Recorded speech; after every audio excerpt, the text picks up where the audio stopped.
Hai, apa kabar semuanya, sahabat Enviro? Ketemu lagi di podcast Lingkungan Enviro melalui channel Environment Institute bersama saya, Mahawan Karuniasa. Pada konten kali ini, saya akan berbagi tentang perdagangan karbon, ya, perdagangan karbon yang belakangan makin banyak teman-teman, rekan, kolega yang bertanya bagaimana sih mengenai perdagangan karbon itu. Dan pada kesempatan ini, konten ini akan saya sampaikan khusus untuk para peminat perdagangan karbon. Dan tentu saja ini adalah satu konten yang seri pertama. Jadi seri pertama, nanti silakan bisa diikuti seri-seri berikutnya khusus untuk perdagangan karbon. Nah, oleh karena itu jangan lupa di subscribe untuk dapat mendapat notifikasi seri berikutnya.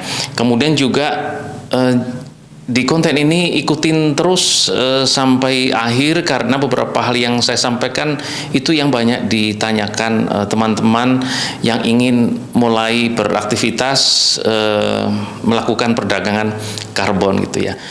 Jadi yang pertama, teman-teman sahabat lingkungan, ada dua hal yang perlu diketahui bagi peminat pelaku perdagangan karbon, bahwa Indonesia itu punya dua dokumen penting. Dua dokumen ini adalah dokumen yang disampaikan kepada UNFCCC. Yang pertama adalah apa yang dinamakan dengan dokumen National Determined Contribution atau sering disingkat sebagai NDC. Dan NDC itu adalah semacam komitmen Indonesia kepada dunia. Seluruh negara menyampaikan dokumen yang sama, dokumen NDC. Untuk Indonesia, kita menyampaikan satu komitmen untuk mencapai target-target mitigasi di tahun 2030. Nah, kemudian yang kedua adalah apa yang dinamakan dengan dokumen Long Term Strategy for Low Carbon and Climate Resilience tahun 2050. Jadi ini satu strategi jangka panjang Indonesia untuk mencapai net zero emission gitu ya. Hanya perlu dicatat bahwa net zero emission untuk Indonesia di tahun 2060 atau lebih cepat gitu. Yang pertama terkait dengan NDC ya, Komitmen Indonesia tahun 2030. Jadi penyelenggaraan nilai ekonomi karbon, di mana perdagangan karbon menjadi salah satu komponen mekanisme untuk mendukung komitmen Indonesia mencapai target NDC di tahun 2030. Nah, targetnya apa saja?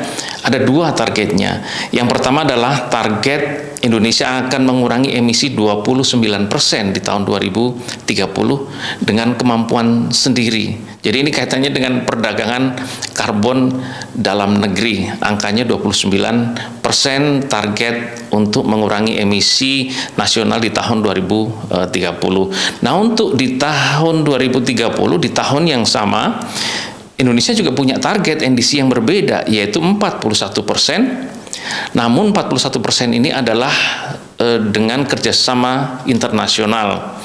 Nah, kerjasama internasional inilah yang membuka peluang perdagangan karbon internasional.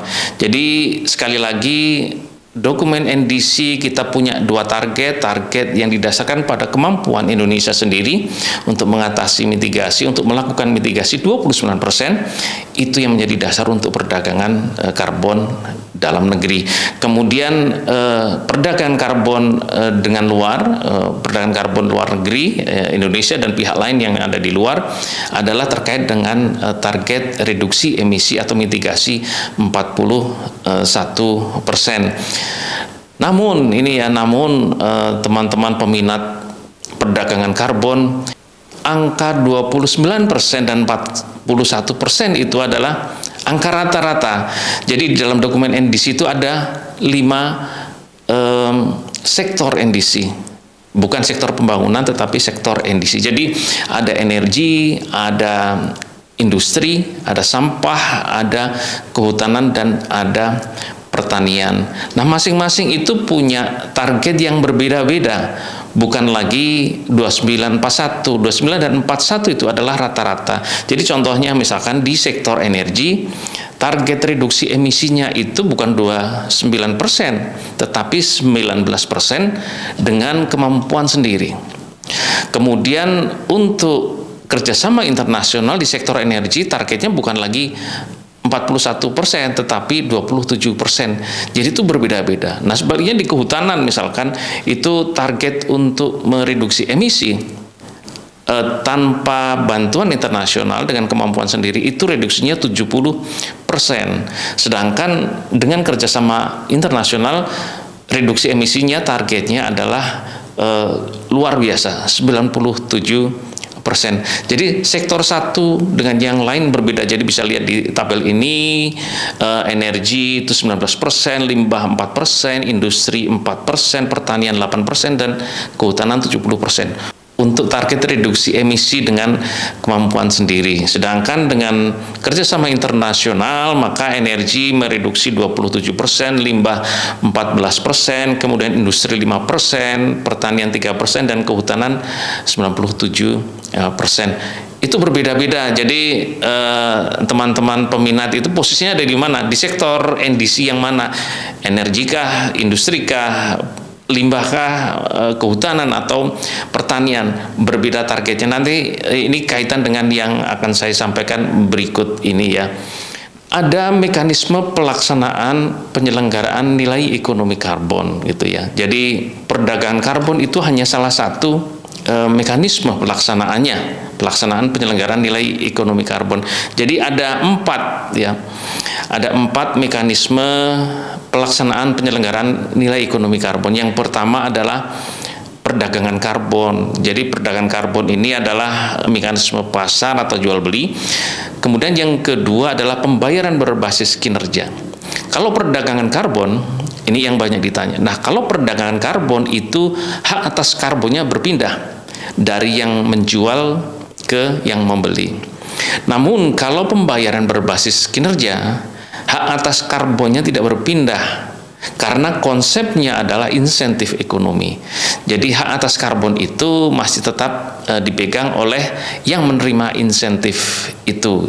Jadi tidak ada perpindahan hak atas karbon. Kemudian pungutan atas karbon ya, itu disinsentif. Ini insentif dan disinsentif ini adalah konsep ekonomi bagaimana agar emisi dapat kita reduksi. Kemudian juga membuka mekanisme lain, mekanisme yang keempat sesuai dengan ilmu pengetahuan dan teknologi yang berkembang. Jadi mekanisme perdagangan karbon itu ada 2, perdagangan emisi dan offset emisi gas rumah kaca. Kalau perdagangan emisi itu berdasarkan atas batas atas emisi, sedangkan offset emisi gas rumah kaca berbasis pernyataan mitigasi, pernyataan berapa besar mereduksi gas rumah kaca. Jadi perdagangan emisi itu didasarkan pada batas atas emisi.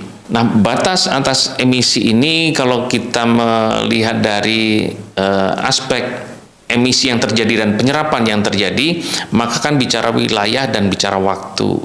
Oleh karena itu akan cenderung bahwa batas emisi ini ya, cenderung ya, boleh jadi suatu saat peraturannya sangat detail, tapi cenderung bahwa satu usaha yang skalanya besar, mencakup wilayah yang luas dengan dimensi waktu yang panjang, akan cenderung memiliki atau mungkin akan dihadapkan pada ketentuan mengenai batas emisi. Jadi kalau ada perusahaan besar gitu ya, karena ukurannya dan karena operasinya yang panjang, maka akan cenderung dihadapkan pada ketentuan mengenai batas atas emisi. Selain itu juga wilayah administrasi ya, jadi seperti provinsi, kabupaten dengan wilayah yang luas, maka cenderung akan dihadapkan pada batas atas emisi. Jadi perdagangan emisi karena pihak yang memiliki batas atas emisi ternyata emisinya melampaui batas itu. Karena melampaui batas itu ya konsekuensinya dia harus beli ke tempat lain gitu ya. Nah, bagi pihak yang memiliki batas emisi namun dia dapat mengendalikan itu, bahkan bisa lebih dari target, sehingga emisi yang terjadi jauh di bawah batas emisinya, maka dia bisa menjual gitu ya, sehingga dia menerima uang. Nah, itu perdagangan emisi. Nah, mengenai offset emisi GRK atau pengimbangan emisi GRK itu berbasiskan pada pernyataan mitigasi. Jadi cenderung hal ini karena kompleksitasnya baik dikaitkan dengan dimensi ruang dan waktunya, maka suatu unit usaha, satu kegiatan itu tidak didasarkan pada batas emisi yang ditetapkan, tetapi didasarkan pada industri itu sendiri. Unit usaha itu sendiri yang menyatakan dia akan mengurangi emisi berapa di tahun kapan gitu ya. Nah, contohnya seperti yang sekarang ada di layar ini. Ini adalah satu contoh suatu industri unit usaha yang punya target di tahun 2030 untuk mengurangi emisi 19%. Dan kemungkinan besar teman-teman sahabat lingkungan bahwa target yang akan ditetapkan cenderung akan mengikuti target-target utama di masing-masing 5 sektor itu. Cenderung ke sana karena memang yang dimaksud dengan penyelenggaraan nilai ekonomi karbon termasuk perdagangan karbon adalah untuk mendukung komitmen Indonesia. Jadi contohnya itu punya target mereduksi emisi 19%.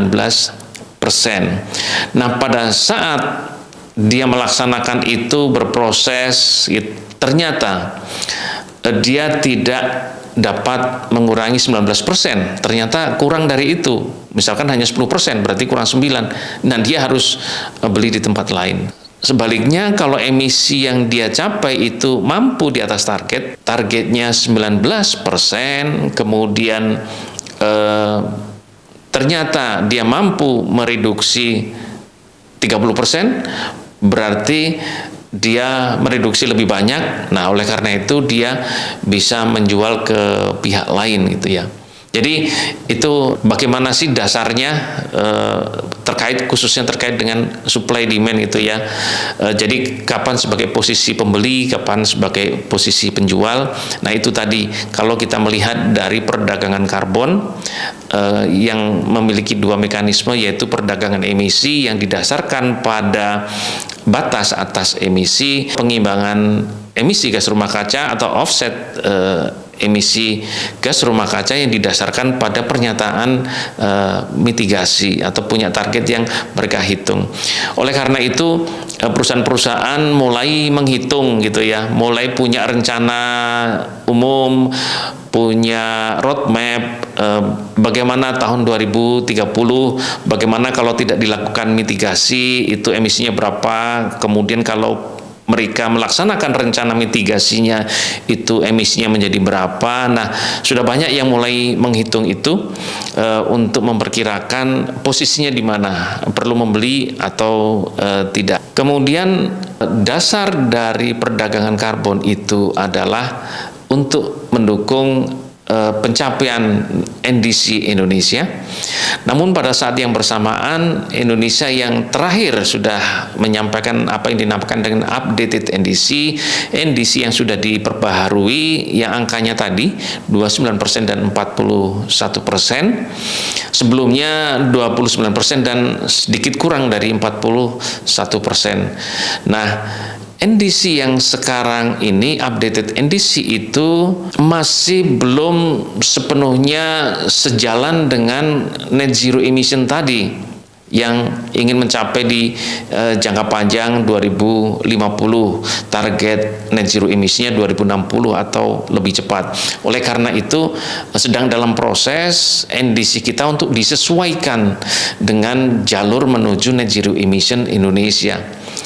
Nah, implikasinya apa? Implikasinya adalah bahwa di tahun 2030 NDC kemungkinan tidak lagi 29%, 41%. Karena di dalam net zero emission itu di tahun 2030 ada yang dinamakan target net sink volume, atau di sektor kehutanan dan penggunaan lahan itu emisinya sudah nol, itu bahkan penyerapannya lebih besar dibanding dengan emisi yang terjadi. Jadi jauh lebih ambisius gitu ya. Oleh karena itu yang menjadi dasar perdagangan karbon adalah NDC. NDC sedang dalam proses untuk penyesuaian sejalan dengan target net zero emission Indonesia gitu ya. Jadi demikian kurang lebih, sehingga kalau mau menetapkan wah ini berarti untuk menyusun roadmap emisi gas rumah kaca di masing-masing perusahaan, organisasi, industri, berapa yang akan dicapai, yaitu tadi ya, saya kira berdasarkan pada NDC. Demikian sahabat lingkungan, sahabat Enviro, mengenai perdagangan karbon. Dua hal penting yang perlu diketahui adalah NDC dan net zero emission yang berkaitan, berimplikasi pada perdagangan karbon yang terdiri dari dua, yaitu perdagangan emisi dan offset emisi gas rumah kaca. Oke, sampai ketemu di seri berikutnya dari perdagangan karbon. Sampai ketemu lagi, terima kasih.